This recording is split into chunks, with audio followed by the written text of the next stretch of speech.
നമസ്കാരം. Tarot spiritual ഹീലിംഗിലേക്ക് എല്ലാവർക്കും സ്വാഗതം. അപ്പോൾ നമ്മൾ ഇന്ന് നോക്കുന്നത് നിങ്ങളുടെ പേഴ്സന്റെ കറന്റ് എനർജി എന്താണെന്നുള്ളതാണ്. ഇതൊരു ജനറൽ റീഡിംഗ് ആണ്, ജനറൽസ് ആണ്. നിങ്ങൾ എപ്പോഴാണോ ഈ റീഡിംഗ് കാണുന്നത് അപ്പോൾ മുതലാണ് നിങ്ങൾക്ക് ഇത് വാലിഡ് ആയി തുടങ്ങുന്നത്. അതുപോലെ ഈ റീഡിംഗിൽ നിങ്ങൾക്ക് റെസനേറ്റ് ആവുന്ന കാര്യങ്ങൾ നിങ്ങൾ എടുക്കാം, അല്ലാത്ത കാര്യങ്ങൾ നിങ്ങൾ വിട്ടുകളയാം. അതുപോലെ ലവേഴ്സ് ആയിക്കോട്ടെ, എക്സ്ട്രാമാരിറ്റൽ അഫെയറിലെ ആളുകളായിക്കോട്ടെ, എല്ലാവർക്കും ഈ റീഡിംഗ് എടുക്കാവുന്നതാണ്. അതുപോലെ പേഴ്സണൽ റീഡിംഗ് ആവശ്യമുണ്ടെങ്കിൽ മുകളിൽ കൊടുക്കുന്ന വാട്സ്ആപ്പ് നമ്പറിൽ കോൺടാക്ട് ചെയ്യാവുന്നതാണ് കേട്ടോ. അപ്പോൾ പോസിറ്റീവ് മൈൻഡ് സെറ്റോട് കൂടി ഇരുന്ന് റീഡിംഗ് കാണാം.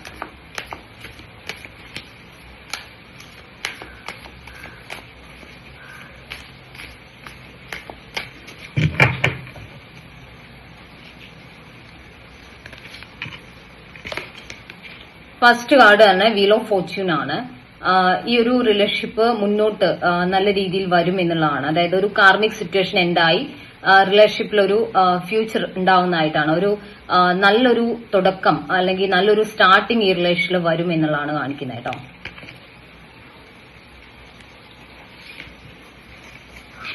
ദ സ്റ്റാർ കാർഡാണ്. ഇവിടെ ഒരു പോസിറ്റീവ് ആയിട്ടുള്ള ഒരു ചേഞ്ച് റിലേഷൻഷിപ്പ് വരും. ഇതുവരെ ഒരു കാർമിക് ആയിട്ടായിരിക്കും ചിലപ്പോൾ ഈ റിലേഷൻ മുന്നോട്ട് പോയിക്കൊണ്ടിരുന്നുണ്ടാവുക. അതായത് പേഴ്സൺ ഇന്റൻഷ്യലി ഈ ഒരു റിലേഷൻഷിപ്പിൽ നിങ്ങളെ വേദനിപ്പിക്കണം എന്ന് കരുതി ഒന്നും ചെയ്യുന്നുണ്ടാവില്ല. പക്ഷെ അവരുടെ പ്രവൃത്തികള്, അവരുടെ സംസാരം, അവർ റിലേഷനിലോട്ട് ഇടുന്ന എഫേർട്ട്, ഇതെല്ലാം നിങ്ങളെ വേദനിപ്പിക്കുന്നുണ്ട്. അതായത് അവര് ഈ റിലേഷൻ അത്ര സീരിയസ് ആയിട്ട് കാണാത്ത പോലെ നിങ്ങൾക്ക് ഫീൽ ചെയ്യുന്നുണ്ടാവാം. അപ്പൊ അതൊക്കെ നിങ്ങളെ ഭയങ്കരമായിട്ട് വേദനിപ്പിക്കുന്നു. നിങ്ങൾക്ക് ഈ റിലേഷനിൽ ആള് നിങ്ങളെ ഇന്റൻഷ്യലി വേദനിപ്പിക്കുന്നില്ല എന്ന് പറഞ്ഞാൽ നിങ്ങളെ പെയിൻഫുൾ ആക്കുന്ന രീതിയിലാണ് ഈ റിലേഷൻ മുന്നോട്ട് പോയിക്കൊണ്ടിരുന്നത്. പക്ഷെ അതിലൊരു മാറ്റം മുന്നോട്ട് വരും എന്നുള്ളതാണ് കാണിക്കുന്നത്.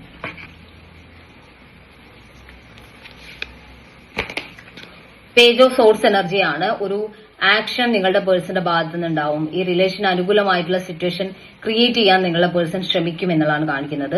ഇതുവരെ അവരുടെ ഭാഗത്തുനിന്ന് റിലേഷന് വേണ്ടിയിട്ട് ഒരു എഫേർട്ട് ഉണ്ടായിട്ടില്ല, അല്ലെങ്കിൽ അവരുടെ ഭാഗത്തുനിന്ന് ഒരു ആക്ഷൻ ഉണ്ടായിട്ടില്ല എന്നുണ്ടെങ്കിൽ ഇനി മുന്നോട്ട് അങ്ങനെ ഒരു ആക്ഷൻ ഉണ്ടാവാൻ ചാൻസ് ഉണ്ട് എന്നാണ് കാണിക്കുന്നത്.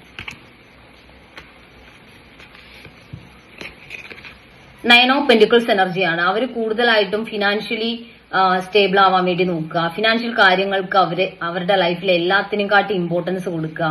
അവര് ഫിനാൻഷ്യലി ഓക്കെ ആവാൻ വേണ്ടിയിട്ട് അതിനു വേണ്ടി എഫേർട്ട് ഇട്ടുകൊണ്ടിരിക്കുക. അതിനിടയ്ക്ക് നിങ്ങളെ സത്യം പറഞ്ഞാൽ ചിലപ്പോൾ മറന്നു പോകുന്നുണ്ടാവാം. അതുപോലെ അവർ അത്രയും ഹാർഡ് വർക്ക് ചെയ്യുന്നുണ്ട് ഫിനാൻഷ്യലി സ്റ്റേബിൾ ആവാൻ വേണ്ടിയിട്ട്.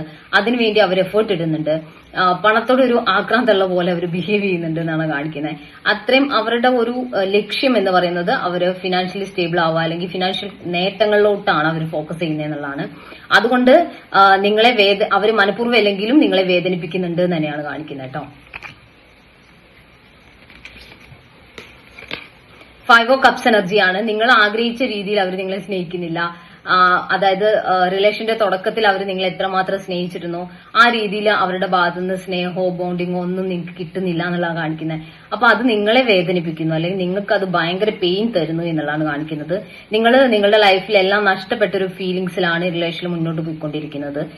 റിലേഷൻ നഷ്ടപ്പെട്ടു, അല്ലെങ്കിൽ റിലേഷന് മുന്നോട്ട് ഒരു സ്ട്രോങ് ആയിട്ട് വരില്ല, ഇതെനിക്ക് നഷ്ടമായി എന്നുള്ള രീതിയിലാണ് നിങ്ങൾ ഈ റിലേഷനെ കാണുന്നത് എന്നുള്ളതാണ് കാണിക്കുന്നത്. ദ ഹയറോഫന്റ് എനർജിയാണ്. ഇവിടെ ഈ റിലേഷൻഷിപ്പിൽ ഒരു ഗ്രോത്ത്, അതായത് ഒരു കമ്മിറ്റ്മെന്റിലോട്ട് പോകുന്ന രീതിയിലുള്ള ഒരു ഗ്രോത്ത് ഈ റിലേഷനിൽ വരുമെന്നാണ് കാണിക്കുന്നത്. ഒരു സ്പിരിച്വൽ ആയിട്ടുള്ള ഒരു കണക്ഷനായിട്ട്, അതായത് ഒരു സ്പിരിച്വൽ ബോണ്ടിങ് നിങ്ങൾ തമ്മിൽ ഉണ്ടാവുന്നതായിട്ടാണ് കാണുന്നത്. അതുകൊണ്ട് തന്നെ ഇതൊരു കമ്മിറ്റ്മെന്റിലോട്ട് പോകും. അതായത് നിങ്ങളൊരു സ്പിരിച്വൽ അവൈക്കനിങ്ങിലൂടെ വന്ന് ഒരു സ്പിരിച്വൽ കണക്ഷനിലൂടെ വന്നിട്ടാണ് ഈ റിലേഷൻ കൂടുതൽ, അതായത് ഈ റിലേഷനെ കുറിച്ച് കൂടുതൽ ഡെപ്തിൽ മനസ്സിലാക്കിയത് എന്നാണ് കാണിക്കുന്നത്. അതുപോലെ തന്നെ നിങ്ങളുടെ പേഴ്സണും ഒരു സ്പിരിച്വൽ കണക്ഷനിലോട്ട് വരുന്നതായിട്ടും അതുവഴി ഈ റിലേഷൻഷിപ്പ് ഒരു എന്താ പറയാ, ഒരു കമ്മിറ്റ്മെന്റിലോട്ട്, ഒരു മാരേജിലോട്ടൊക്കെ എത്തുന്ന, അതായത് ഇനി മാരേജ് ഇല്ലെങ്കിലും രണ്ടുപേരും തമ്മിൽ കൂടുതൽ സ്ട്രെങ്തൻ ആയിട്ട് റിലേഷൻ കൊണ്ടുപോകുന്ന, അല്ലെങ്കിൽ ഒരു കമ്മിറ്റഡ് ആയിട്ട് റിലേഷൻ കൊണ്ടുപോകുന്ന ലെവലിലോട്ട് ഇത് എത്തിപ്പെടുന്നതായിട്ടാണ് കാണുന്നത്. ഏസ് ഓഫ് കപ്സ് എനർജിയാണ്. ഇവിടെ പേഴ്സണ് നിങ്ങളോട് ആത്മാർത്ഥമായിട്ടുള്ള സ്നേഹം തന്നെയാണുള്ളത്. സത്യം പറഞ്ഞാൽ ഒരു കർമ്മയാണ് നിങ്ങൾ തമ്മിലുള്ള റിലേഷനിൽ ഇങ്ങനെ ഒരു മാനസികമായിട്ടുള്ള ബുദ്ധിമുട്ട് വരുന്നത്, അല്ലെങ്കിൽ രണ്ടുപേർക്കും പരസ്പരം ഇഷ്ടക്കേടൊന്നും ഇല്ലെങ്കിലും ഒരു മനപ്രയാസം വരുന്നത്, മാനസികമായിട്ട് വിഷമിക്കേണ്ട സിറ്റുവേഷൻ വരുന്നതൊക്കെ ഒരു കർമ്മയാണെന്നാണ് കാണിക്കുന്നത്. പക്ഷെ ആ ഒരു കർമ്മയെ മുഴുവൻ നിങ്ങൾക്ക് അതിജീവിക്കാൻ പറ്റുന്നത് രണ്ടുപേർക്കും പരസ്പരമുള്ള ആ ഒരു അൺകണ്ടീഷണൽ ആയിട്ടുള്ള ആ ഒരു സ്നേഹം കൊണ്ട് തന്നെയാണ്. ആ ഒരു സ്നേഹം ഈ റിലേഷനിൽ നിങ്ങൾ തമ്മിൽ എന്തൊക്കെ പ്രശ്നങ്ങൾ ഉണ്ടെങ്കിലും അതിനെ മറികടക്കാൻ പറ്റുന്നു, അല്ലെങ്കിൽ അതിനെ അതിജീവിക്കാനുള്ള ഒരു സ്ട്രെങ്ത് നിങ്ങൾക്ക് കിട്ടുന്നു എന്നാണ് കാണിക്കുന്നത് കേട്ടോ. 4 ഓഫ് പെന്റിക്കിൾസ് എനർജിയാണ് ഇവിടെ. അവരുടെ ഇമോഷൻസ്, നിങ്ങളോടുള്ള സ്നേഹം മനഃപൂർവ്വം ഹൈഡ് ചെയ്ത് പിടിക്കുന്നുണ്ടായിരുന്നു എന്നാണ് കാണിക്കുന്നത്. ഒരുപാട് എക്സ്പ്രസ് ചെയ്ത് ഈ റിലേഷനിലോട്ട് കൂടുതൽ ഇൻവോൾവഡ് ആവാതെ അവർ നോക്കുന്നുണ്ടായിരുന്നു. കാരണം അവരുടെ ലക്ഷ്യങ്ങളിലോട്ട് അവർക്ക് എത്തിപ്പെടാൻ പറ്റാണ്ടാവോ എന്നുള്ള ഒരു പേടി കാരണം അവരുടെ ഇമോഷൻസ് പരമാവധി ഹൈഡ് ചെയ്ത് പിടിക്കുന്നുണ്ടായിരുന്നു എന്ന് തന്നെയാണ് കാണിക്കുന്നത് കേട്ടോ.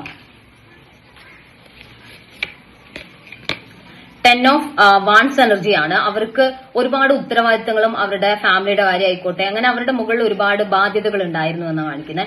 ആ ഒരു ബാധ്യതകൾ കംപ്ലീറ്റ്ലി അത് സോൾവ് ചെയ്യേണ്ട ഉത്തരവാദിത്തം അവർക്കായിരുന്നു, അല്ലെങ്കിൽ അത് അവരുടെ ഒരു കടമയാണെന്ന് അവർ ഉറച്ചു വിശ്വസിച്ചിട്ടുണ്ടായിരുന്നു. അപ്പൊ അങ്ങനെ വിശ്വസിക്കുന്നത് കൊണ്ട് തന്നെ അവർക്കത് ആ ഒരു കടമകൾ അവർ ചെയ്യേണ്ടത് അനിവാര്യമാണെന്നുള്ള രീതിയിൽ അതിനു വേണ്ടിയാണ് അവർ സ്ട്രഗിൾ ചെയ്തിട്ടുള്ളത്. അത് ഓക്കെ ആക്കി എടുക്കാൻ വേണ്ടിയിട്ടാണ് അവർ കഷ്ടപ്പെട്ടിട്ടുണ്ടായിരുന്നത് എന്നാണ് കാണിക്കുന്നത് കേട്ടോ. അപ്പൊ നമുക്ക് കുറച്ച് മെസ്സേജ് കാർഡ് നോക്കാം.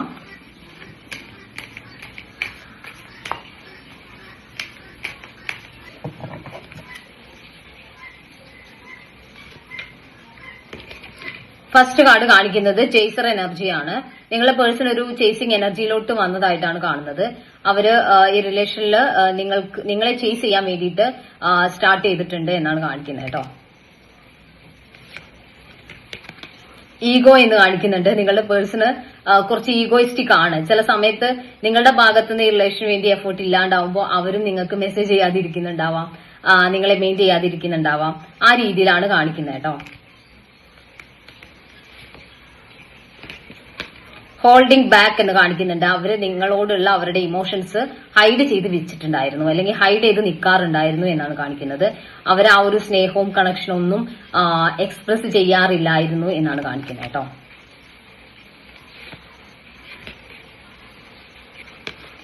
റിഫ്ലക്ഷൻ എന്നാണ് കാണിക്കുന്നത്. നിങ്ങളിൽ നിന്ന് അകന്ന് നിൽക്കുമ്പോൾ, അതായത് നിങ്ങളില്ലാതെ നിൽക്കുമ്പോൾ അവർക്കത് ഭയങ്കര പെയിൻ ആയിട്ടാണ് ഫീൽ ചെയ്യുന്നത് എന്നുള്ളതാണ്. അത് അവരെ ഭയങ്കരമായിട്ട് വേദനിപ്പിക്കുന്നുണ്ട്. നിങ്ങളിൽ നിന്നും അകന്ന് നിൽക്കുമ്പോൾ നിങ്ങളില്ലാത്തതിന്റെ ആ ഒരു പെയിൻ അവർക്ക് ഭയങ്കരമായിട്ട് ഫീൽ ചെയ്യുന്നു എന്നുള്ളതാണ് കാണിക്കുന്നത്. അപ്പൊ നമുക്ക് കുറച്ച് മെസ്സേജ് കാർഡ് നോക്കാം ഏഞ്ചൽസിന്റെ.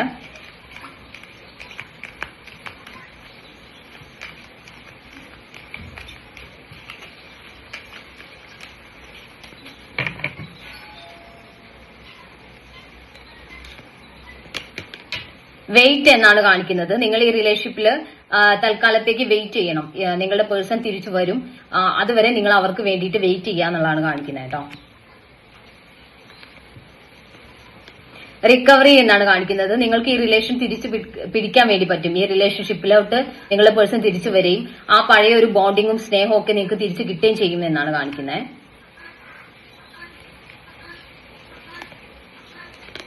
യെസ് എന്നാണ് കാണിക്കുന്നത്. നിങ്ങൾ ഈ റിലേഷന്റെ, അതായത് ഈ റിലേഷൻഷിപ്പ് ഏത് രീതിയിലാവും, അല്ലെങ്കിൽ ഈ റിലേഷനിൽ മുന്നോട്ട് ഒരു കമ്മിറ്റ്മെന്റ് വരുമോ, നിങ്ങളുടെ പേഴ്സൺ തിരിച്ചു വരുമോ, അങ്ങനെയുള്ള ഒരു ക്വസ്റ്റ്യൻസ് നിങ്ങളുടെ മനസ്സിലെ റീഡിംഗ് കാണുമ്പോൾ ഉണ്ടായിട്ടുണ്ടെങ്കിൽ അതിന്റെ ആൻസർ എന്ന് പറയുന്നത് യെസ് എന്നാണ്.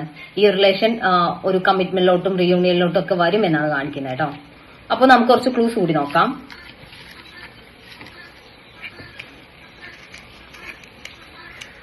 ആയിരത്തി 1994, 1987 March, Bharani, December, letter D, letter J, 1988, letter E, letter H, Chithira. അപ്പോ നിങ്ങൾക്ക് ഈ റീഡിംഗ് ഇഷ്ടമായെന്ന് വിചാരിക്കുന്നു. Thank U.